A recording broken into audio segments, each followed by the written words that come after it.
Hello everyone. आज हम देखेंगे कि किस तरह से gross salary of an employ जो है वो हम कैलकुलेट कर सकते हैं by defining private member functions within the class.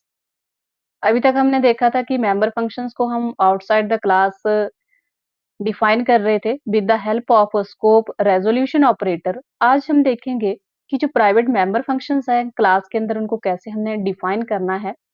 तो उसके लिए हमारे पास जो क्वेश्चन है वो ये है कि एक एम्प्लॉय की जो ग्रॉस सैलरी है वो कैलकुलेट हमने करनी है।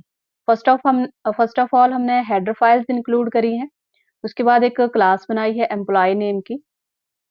उसके अंदर जो प्राइवेट एक्सेस स्पेसिफायर्स है वो यूज किया हमने किसके लिए, जिन मेंबर्स को प्राइवेटली हमने बनाना है। सबसे पहले एम्प्लॉय के नेम के लिए एक एरे लिया है जिसका साइज 20 है। और बेसिक पे एक डेटा मेंबर हमने लिया है जिसमें बेसिक पे को एम्प्लॉय को स्टोर किया जाएगा। और उसके बाद एक प्राइवेट डेटा मेंबर जो है वो हमने लिया है मेंबर फंक्शन कैलकुलेट डीए। अब डीए जो है हमारे पास एक फंक्शन है कैलकुलेट डीए जिसके अंदर हम डीए को कैलकुलेट करेंगे। जो एम्प्लॉय को डीए दिया जाता है सैलरी के ऊपर, उसके लिए एक वेरिएबल हमने लिया है डीए नेम का जिसका डेटा टाइप है डबल। यहाँ पे हमने क्या किया, एक फॉर्मूला लगाया है 0.5 इंटू बेसिक पे। मीन्स एम्प्लॉय को जो भी बेसिक पे मिलती है उसका जो 5% है वो उसको एज अ डीए प्रोवाइड किया जाएगा। और हमने यहाँ पे क्योंकि जो कैलकुलेट डीए नेम का फंक्शन है उसका रिटर्न टाइप रखा है डबल, तो यहाँ पे कोई ना कोई वैल्यू हमें रिटर्न करवानी पड़ेगी। उसके लिए हमने रिटर्न स्टेटमेंट का यूज किया है, वहां पे डीए को रिटर्न करवाया है। बेसिकली जो बेसिक पे हमें कोई भी कंपनी है देती है उसके ऊपर हमें टीए और डीए एचआरए अलग से अलाउंसेस प्रोवाइड किए जाते हैं। वो सारे ही प्लस होके बेसिक पे में ऐड होके क्या बन जाते हैं हमारे पास ग्रॉस सैलरी। तो उसी को आज हम कैलकुलेट करना सीख रहे हैं।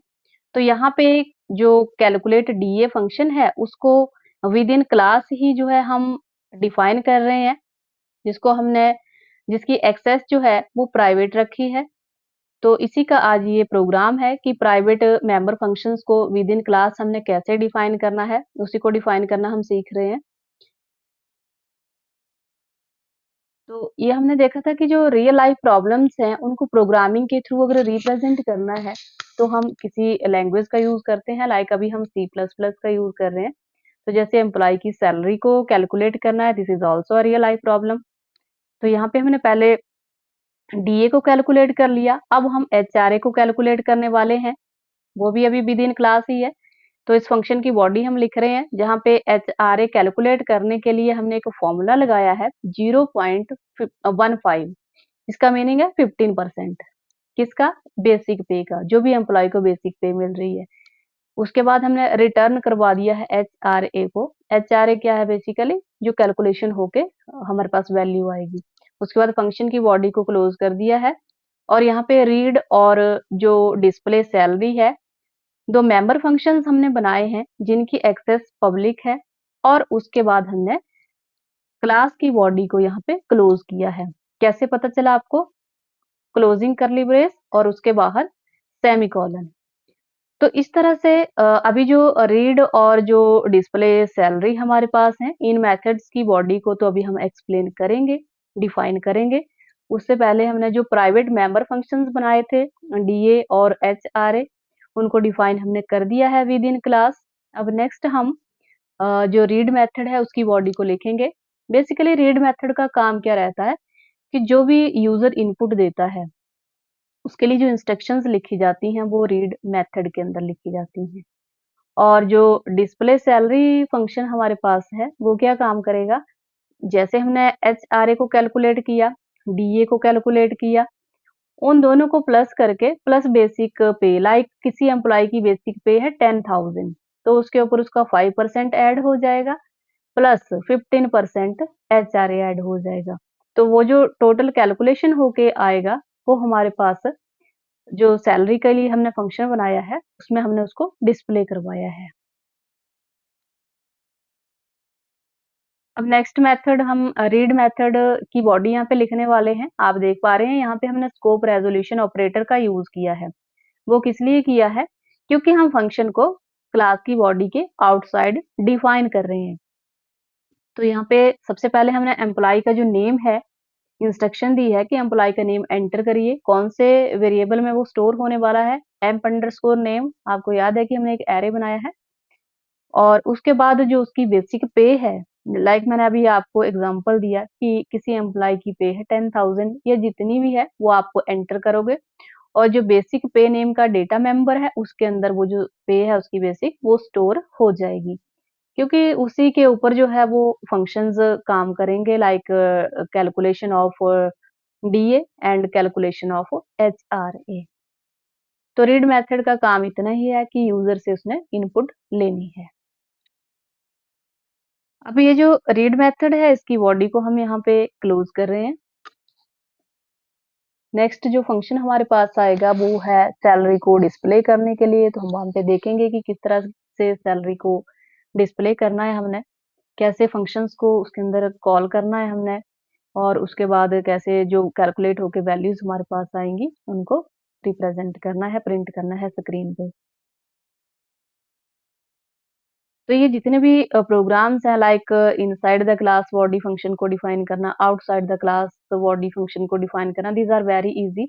बट ये इजी तभी होंगे जब आप इसके लिए थोड़ी सी मेहनत करोगे, इनको प्रैक्टिकली करना सीखोगे तभी। तो नेक्स्ट मेथड हमारे पास आ चुका है डिस्प्ले सैलरी। यहाँ पे डिस्प्ले सैलरी फंक्शन की बॉडी को हम लिखने वाले हैं। यहाँ पे तीन हमने दो जो है यहाँ पे वेरिएबल्स लिए हैं, ग्रॉस सैलरी है, डीए है और थर्ड वन इज एचआरए। तो यहाँ पे जो हमारे पास डीए है उसके अंदर हमने कैलकुलेट डीए फंक्शन को कॉल किया है। सेकंड एचआरए के अंदर एचआरए फंक्शन को कॉल किया है। बेसिकली ये जो फंक्शंस हैं इनकी बॉडी को हम लिख चुके हैं और ग्रॉस सैलरी को यहाँ पे कैलकुलेट हम कर रहे हैं। जैसे मैंने आपको पहले भी बताया था, बेसिक पे प्लस डीए प्लस एचआरए, ये तीनों प्लस होके ग्रॉस सैलरी जो हमारा वेरिएबल है उसके अंदर स्टोर हो जाएंगे। उसके बाद हमें इस सैलरी को अब प्रिंट भी करवाना है। तो मैंने यहाँ पे सेट प्रिसीजन यूज़ किया है, इसका यूज़ अब आप सभी को पता है। कमेंट बॉक्स में आप मुझे बताएँगे कि ये जो सेट प्रिसीजन 3 मैंने लिखा है इसका क्या मीनिंग है? और उसके बाद हमने क्या किया, जो ग्रॉस सैलरी जो हमने स्टोर की, कैलकुलेट होके आई, उसको हमने प्रिंट करवा दिया है। तो आई होप कि आपको ये चीज़ें अब बड़े अच्छे से समझ आई हैं, नहीं आई हैं तो आप कमेंट बॉक्स में इसके बारे में पूछ सकते हैं। तो यहाँ पे जैसे हमने लिखा है void employee scope resolution operator, ये मैंने पहले भी एक्सप्लेन किया है। एम्प्लॉयी इज़ द क्लास और डिस्प्ले सैलरी एम्प्लॉयी क्लास का डेटा मेंबर फंक्शन है। और जो मेंबर फंक्शन है इसका जो रिटर्न टाइप है वो वॉइड है। आप देख पा रहे हैं यहाँ पे हम रिटर्न स्टेटमेंट का यूज़ नहीं कर रहे हैं। तो हमने सभी मेथड्स की बॉडी को कंप्लीट कर लिया है। अब हम मेन मेथड की बात कर लेते हैं। यहाँ पे एम्प्लॉयी क्लास का एक ऑब्जेक्ट हमने बनाया emp1। इसके साथ कुछ नहीं किया, हमने जस्ट रीड और जो डिस्प्ले सैलरी है इन दोनों मेथड्स को कॉल किया है। जैसे इन मेथड्स को कॉल करेंगे, कंट्रोल जो है इन फंक्शंस की बॉडी में चला जाएगा और वहाँ पे जो भी आपने इंस्ट्रक्शंस दी हैं उनको रीड करेगा और उसके अकॉर्डिंग आपको रिजल्ट प्रोवाइड करेगा। तो इस तरह से यही था इस प्रोग्राम के बारे में। Thank you so much.